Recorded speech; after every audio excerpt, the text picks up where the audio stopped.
Another day, 10 more rehearsals at Eurovision 2016. 9 of those were the second half of semi-final 1, and the other one was host country Sweden. You guys, there were winners and there were losers, and we need to go around and say who's who.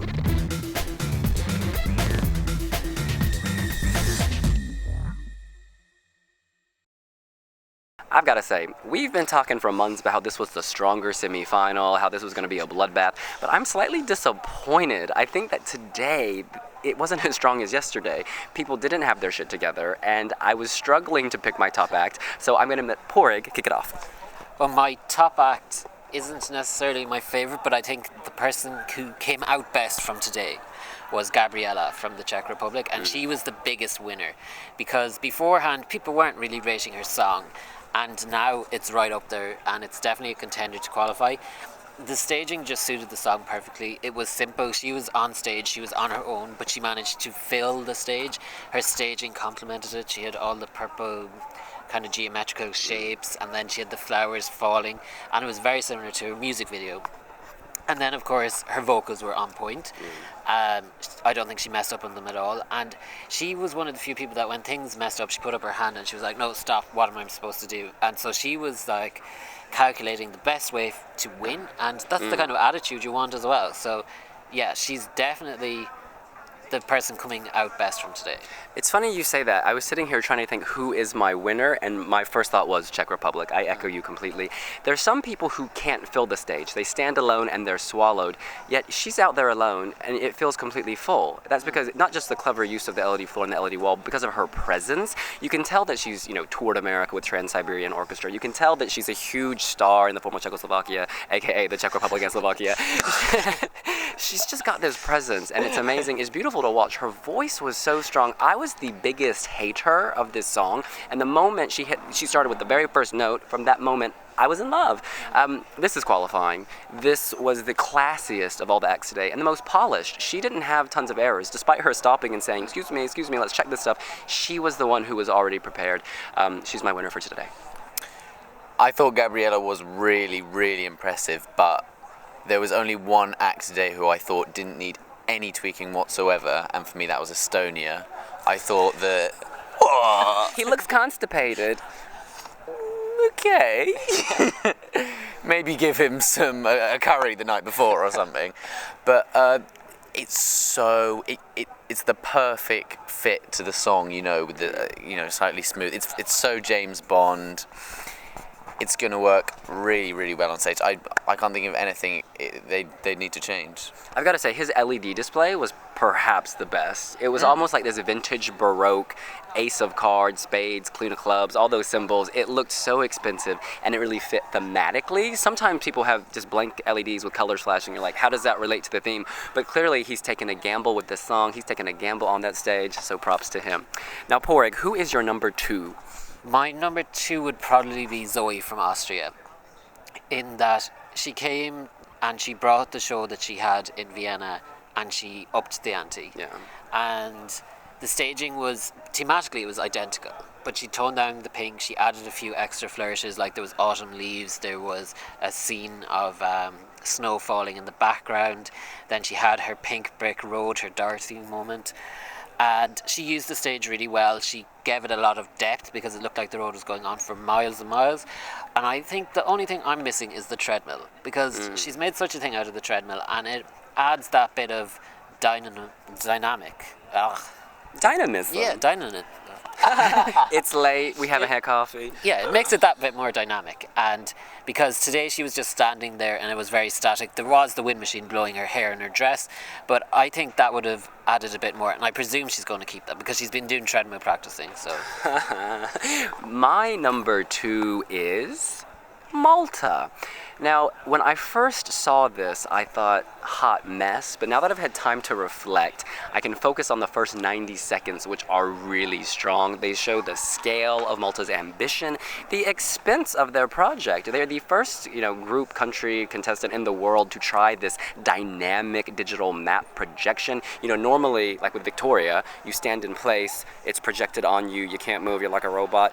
But Ira, she is on the go. She is a woman on the move. She is moving across the stage, and the technology is meant to follow her. Sadly, it did not work today, so it looked like she was wearing a trash bag, and she was going to go into battle, big old shoulder pads. But apparently, we spoke with her manager, when they fix the projection, you won't even see that boxy thing. You'll just see her constantly changing. Maybe she'll be a huge water droplet 1 minute, a dragon the next. We don't know. We just know it's going to be fierce.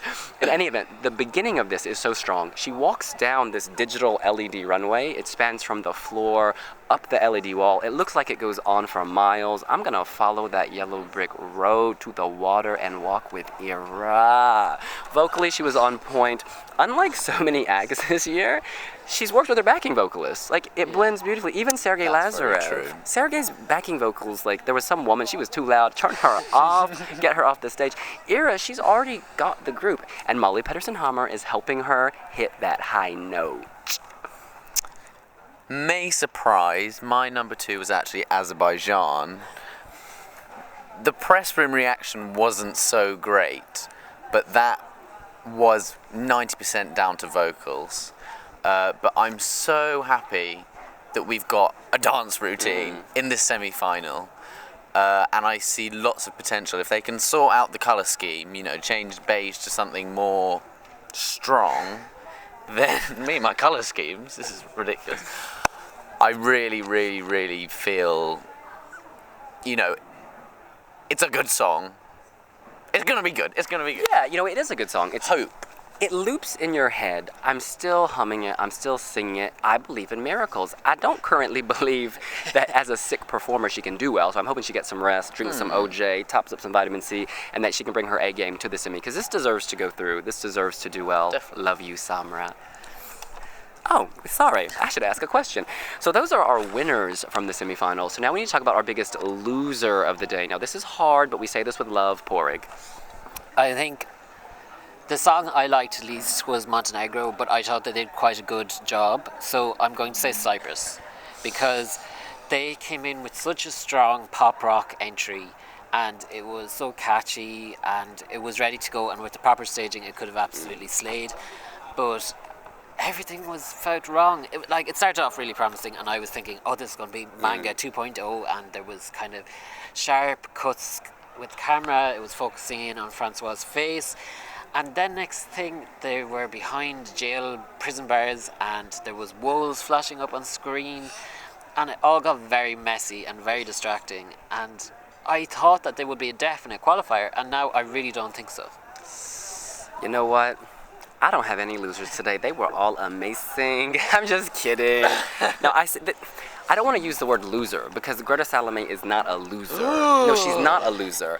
But I was most disappointed because I don't feel that this was as strong as at the Icelandic national selection, and that is not down to Greta, that is down to SVT, that is down to the camera angles. I mean, she told us in an interview just now that there's a big surprise and that she's going to literally disappear during the performance, so I don't know, maybe they've got a trash bag, they're gonna cover her and drag her off, I have no idea. I just know that I really hope that they're able to kind of tweak the things. I know she'll perfect her standing position, that takes time. You don't get that the first time when you move to this massive stage. But I was really disappointed, and I'm crossing my fingers and praying to my Icelandic, volcano nymph that they sort this out, because she deserves to be in the top 5 in my book. I still love you, girl. And I've got another loser that pains me to say, but for me it's Malta. When I first watched it, if I'm completely honest with you, I was sad. I was almost teary because it was such a mess. It is just too much on stage at once. It's kind of the Ungern effect, There's every colour of the rainbow thrown in there. There's no theme they go through. The floor when it's water, that looks great, but that's only on the floor. They need to have a theme and they need to stick with it. Otherwise, it's just confusing. But we know that they've accepted that. They know that, and as you said, they've got a plan for the Cape, which is going to be very special. So I'm confident this will be cranked up at the next rehearsal, and it will be a solid qualifier. Fingers crossed. We have now discussed the semi-finalists, but we have to mention Franz, who of course has an automatic spot in the final host country. He performed today as well. And now if I had included him in my tops, I think he may have won. Now on a personal level, I'm sick of the song. I'm sick of the staging. However, I think it looks really good. We saw this at Melody Festival already, and this is essentially a cut and paste. The only differences are at one point he walks onto a platform into the audience, and then at another point he's standing there. There's a white light on the floor, and they pan out from the sky. It looks amazing. I think that mainstream music listeners, aka like non-Eurovision fans, will vote for this. I think it looked really good. Given all the hot messes we have seen, people throwing, falling off LED cliffs, people walking on water, people choking on their hair. Yeah, people, on geometric blah blah. This is so simple. It's actually refreshing just to see something in black. Like just to have someone standing there in a black box singing. I can see the strength of that now. I can, but I think at the same time it would have much stronger impact if it was later in the running order, because he's 9th out of 26 songs. So I think there's going to be so much madness and mayhem that he could be forgotten, because his song is really simple and it's already charting all over Europe. But if you compare it to maybe the Common Linnets, they had really intricate staging. It was simple, but it had a lot more going for it than Franz. And I think he definitely will be in the top 5, but I'm doubtful as to if he's the winner.